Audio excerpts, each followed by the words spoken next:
महंगाई का नाम लीजिए तो पेट्रोल, डीजल, रसोई गैस पर आकर बातें रुक जाती हैं। हाहाकार उस पर मच जाता है।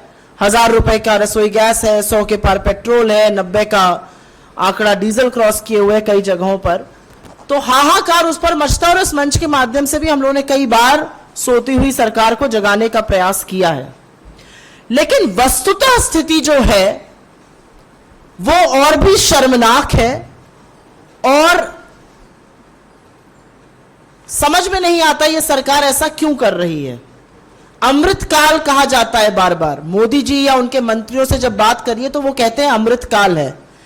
ऐसा गजब अमृतकाल आया है और आंकड़े आपको बताते हैं कि 2014 से लेकर 2022 आज जब हम बात कर रहे हैं तो पेट्रोल, डीजल, रसोई गैस के दाम तो बढ़े ही हैं और प्रायः इसी पर ही वाद विवाद शुरू हो जाता है।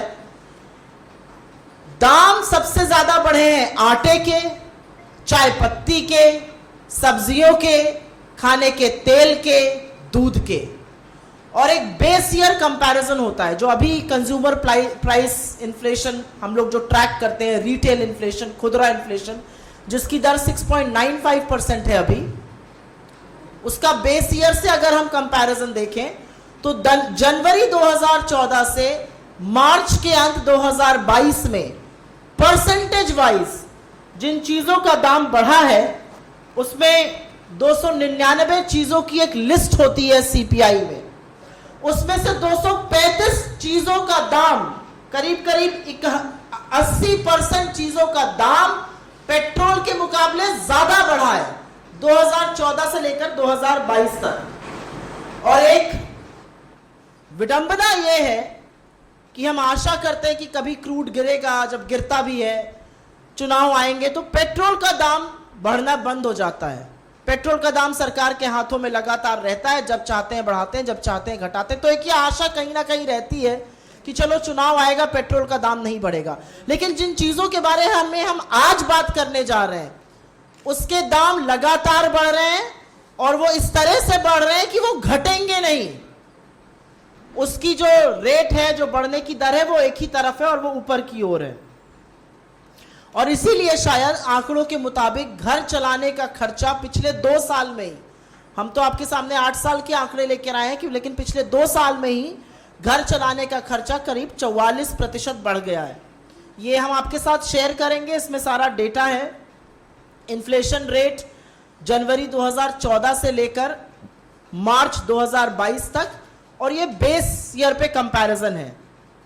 आप मुर्गा मछली का दाम देखिए तो वो तो 95%, 57% बढ़ा है। पेट्रोल उसके मुकाबले 31.3% बढ़ा है। दूध लगभग 40% बढ़ा है पेट्रोल से ज्यादा। घी करीब 38% बढ़ा है पेट्रोल से ज्यादा। गेहूं और आटा 27% बढ़ा है जो हर घर में खाया जाता है। सरसों के तेल में करीब 96% की बढ़त आई है। रिफाइंड ऑयल में लगभग 90% बढ़त हुई है।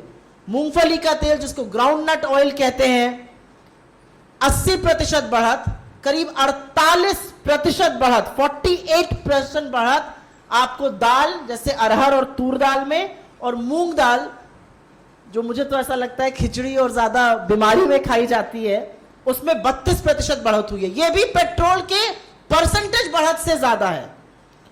सब्जियों के दाम में आग लगी हुई है। प्याज में 8 सालों में 68% वृद्धि हुई है। बैंगन जैसी सब्जी में, जो बच्चे जरूर नाक मुंह सिकोड़ते होंगे, लेकिन सच है कि बैंगन में 56% की वृद्धि हुई है। अन्य सब्जियां 51% बढ़ी हैं। पालक और बाकी साग सब्जी 41%। ये भी पेट्रोल के 31.3% बढ़त से ज्यादा है। अस्पताल में इलाज का खर्चा 71.6% बढ़ा है पिछले 8 सालों में। दवाइयों में लगभग 55% की वृद्धि हुई है। बाहर से अगर आप खाना खाते हैं ठेले पे, खोमचे पे, होटल्स में, करीब 55% बढ़ा है। बस का किराया करीब 54% बढ़ा है। ट्यूशन फीस, सबको पता है कि महामारी के दौरान और आर्थिक मंदी के चलते सबसे ज्यादा मुश्किल मध्यम वर्ग परिवारों को बच्चों का ट्यूशन फीस देने में हुई, वो 51% बढ़ी है। घर का किराया 46% बढ़ा है और ये सारी चीजें मैं फिर से दोबारा से कहूंगी, पेट्रोल 31.3% और ये सारी चीजें उससे ज्यादा पिछले 8 सालों में। तो सिर्फ महंगाई से ही लोगों को त्रस्त नहीं किया जा रहा है, जो थोड़ी बहुत जमा पूंजी आपकी बैंक में है, एफडी में, उसमें भी डाका डाला जा रहा है और आपके सर के ऊपर कर्जा भी का बोझ बढ़ रहा है। यह सच है कि भारत की जो अभी जो वित्त मंत्री ने थोड़े दिनों पहले आंकड़े रिलीज किए थे, दिसंबर 2021 की तिमाही में हमारा जो एक्सटर्नल डेट है वो 46 लाख करोड़ के पार है। तो मोटे तौर पर, बुजुर्ग तो छोड़ दीजिए, आज इस देश का नवजात शिशु भी अपने सिर पर 46,000 रुपए का कर्जा लेकर पैदा होता है। तो अंत में सिर्फ एक ही बात कहनी है कि 2 या 3 ज्वलंत सवाल हैं, क्योंकि बार बार पेट्रोल, डीजल और रसोई गैस की बात होती है जो हर घर में इस्तेमाल होता है। लेकिन सवाल यह है कि जब इस देश की 84% आबादी की आय घटी है, जब इस देश के सबसे गरीब 15 करोड़ परिवारों की आय आधी हुई है, तो यह सरकार महंगाई को खत्म करने के लिए, महंगाई को पे लगाम लगाने के लिए क्या कारगर कदम उठा रही है।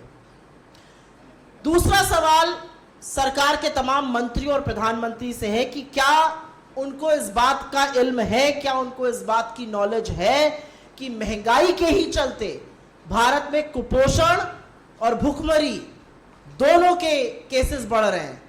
कुपोषण का इंडेक्स सरकार खुद जारी करके बताती है लोगों में कैसे कुपोषण बढ़ रहा है, और हंगर इंडेक्स में लगातार भारत का गिरना नेपाल, बांग्लादेश और पाकिस्तान तक के नीचे होना इसका सबूत है। कुछ चीजों का दाम आपके सामने जरूर कोट करना चाहती हूं। जो आटा 10 रुपए पे मिलता था, 20 रुपए पे मिलता था, आज वो 30 रुपए प्रति किलो है। पकौड़ा तलने वाला तेल 240 रुपए प्रति लीटर है। दूध का दाम अभी अभी बढ़ा है, मदर डेयरी का 1 लीटर का दूध 60 रुपए प्रति लीटर है। और ये सारी वो चीजें हैं, और मैंने जानबूझकर इन 3 चीजों को लिया क्योंकि ये हर घर में, मध्यम वर्ग में, निम्न मध्यम वर्ग में, गरीबों के यहाँ, अमीरों के यहाँ, सबके यहाँ इस्तेमाल होती हैं।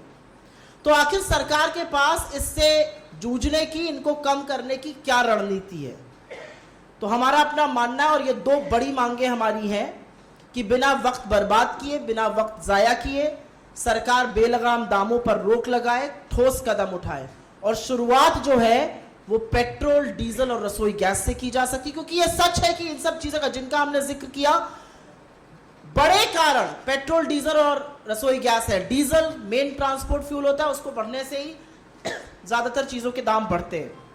हमारी ये भी मांग है कि जो सरकार लगातार इस मुद्दे से बच रही है और ध्यान भटकाने का काम कर रही है, अब वक्त आ गया है कि इकोनॉमी पर, और उससे ज्यादा जरूरी है महंगाई पर, एक श्वेत पेपर, एक श्वेत पत्र, एक व्हाइट पेपर प्रस्तुत करे और लोगों को बताए कि उसके पास क्या रणनीति है जिससे दामों में रोक लगाई जा सकती है। क्योंकि ये सच है कि महंगाई एक तरफ है और रोजगार का ना होना, घटती आय होने से ये महंगाई और भी ज्यादा कमर तोड़ रही है।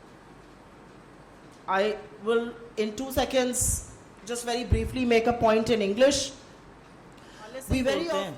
न प्रधानमंत्री डायरेक्टली देश से बात करते हैं, ना अमित शाह जी बात करते हैं, देश के गृह मंत्री हैं। इस देश में दंगे भड़के हुए हैं, 10 राज्यों में दंगे हो रहे हैं, लेकिन मैंने प्रधानमंत्री और गृह मंत्री को नहीं सुना। आप लोगों के और सूत्रों के हवाले से ही पता चलता है। खैर, सॉरी, प्लीज पूछिए। सूत्रों के मुताबिक